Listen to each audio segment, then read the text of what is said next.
Hi అండి, welcome to our channel. ఈరోజు video వచ్చేసి మిక్స్డ్ వెజ్ హెల్దీ బ్రేక్ఫాస్ట్ అండి.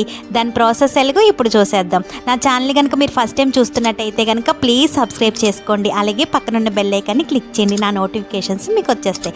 ఇప్పుడు ప్రాసెస్లోకి వెళ్ళిపోదామండి. ఇలాగ ఒక బౌల్ తీసుకోవాలండి. అందులోకి 1/2 కప్పు బొంబాయి రవ్వ వేసుకోవాలి, 1/2 కప్పు బియ్యం పిండి వేసుకోవాలి, 1/2 కప్పు పెరుగు వేసుకోవాలండి. ఇప్పుడు ఇవన్నీ కూడాను ఒకసారి కలుపుకోవాలండి. బాగా కలిసేలాగా ఇవన్నీ కూడాను కలుపుకోవాలి. ఇలా కలిపేసుకున్నాక ఇప్పుడు ఇందులోకి కొంచెంగా వాటర్ అనేది పోసుకుంటూ కలుపుకోవాలండి.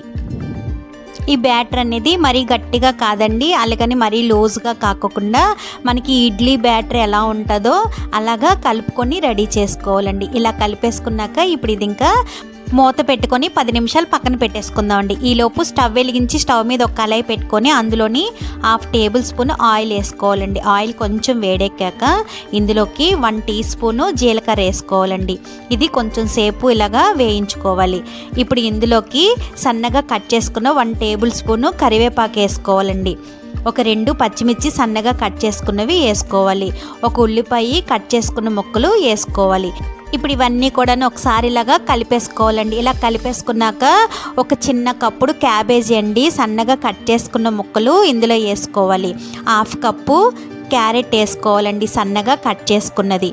అలాగే 1/2 కప్పు క్యాప్సికమ్ వేసుకోవాలండి సన్నగా కట్ చేసుకున్నది. ఇందులోని రుచికి సరిపడా ఉప్పు వేసుకోవాలి, 1/2 టీ స్పూను పసుపు వేసుకోవాలి. ఇప్పుడు ఇదంతాను బాగా కలిసేలాగా కలుపుకోవాలండి. ఇవి మరీ ఎక్కువగా వేగనవసరం లేదండి, కొంచెం మనకి పచ్చివాసన పోయినంత వరకు వేయించుకుంటే సరిపోతుందండి. ఇలాగా వేయించేసుకున్నాక ఇంక స్టవ్ ఆఫ్ చేసేసుకొని ఇది చల్లారి పెట్టుకోవాలండి. ఈలోపు మనం ముందుగానే రెడీ చేసుకొని పెట్టుకున్న పిండిని మూత తీసుకొని ఒకసారి ఇదంతా కూడా ఇలాగా కలిపేసుకోవాలి. ఇప్పుడు ఇందులోకి రుచికి సరిపడా ఉప్పు వేసుకోవాలండి. ఇదంతా కూడా ఒకసారి ఇలాగా కలిపేసుకోవాలి. ఇప్పుడు ఇందులోకి మనం ముందుగా వేయించుకున్నవన్నీ కూడాను ఇందులోని వేసేసుకోవాలి.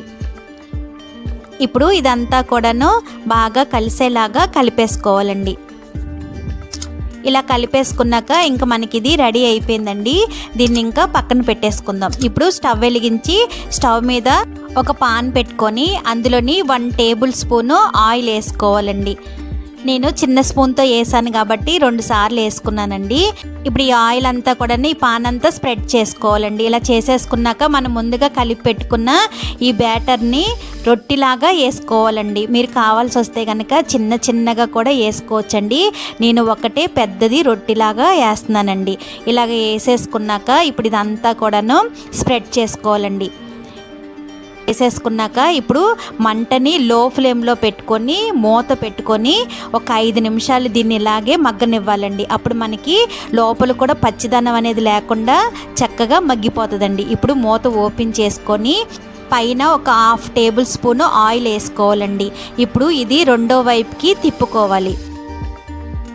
ఇలా రెండో వైపుకి కూడా తిప్పేసుకున్నాక ఇప్పుడు మంట లో ఫ్లేమ్లోనే ఉంచుకొని మూత పెట్టుకొని రెండో సైడ్ కూడాను ఒక 4-5 నిమిషాలు మగ్గించుకోవాలండి. 4-5 నిమిషాలు అయిపోయాక మూత ఓపెన్ చేసుకొని ఇప్పుడు ఇది రెండో వైపుకి తిప్పుకోవాలండి. రెండో వైపు కూడా మనకి చక్కగా ఏగిపోయిందండి. ఇంకా మనకి ఇది రెడీ అయిపోయినట్టే. ఒక ప్లేట్లోకి తీసేసుకొని పీసెస్ కింద కట్ చేసుకొని సర్వ్ చేసేసుకోవడమేనండి. అంతే అండి, ఎంతో టేస్టీగా ఉండే హెల్దీ బ్రేక్ఫాస్ట్ రెడీ అయిపోయిందండి. తప్పకుండా మీరు కూడా ట్రై చేయండి. నచ్చిందండి ఈ వీడియో కనుక మీకు నచ్చినట్టయితే లైక్ చేయండి, షేర్ చేయండి, మీ ఫ్రెండ్స్కి ఫార్వర్డ్ చేయండి. సబ్స్క్రైబ్ చేసుకోవడం అస్సలు మర్చిపోద్దండి. పక్కనున్న బెల్ ఐకాన్ని క్లిక్ చేయండి, నా నోటిఫికేషన్స్ మీకు వచ్చేస్తాయి. Thanks for watching.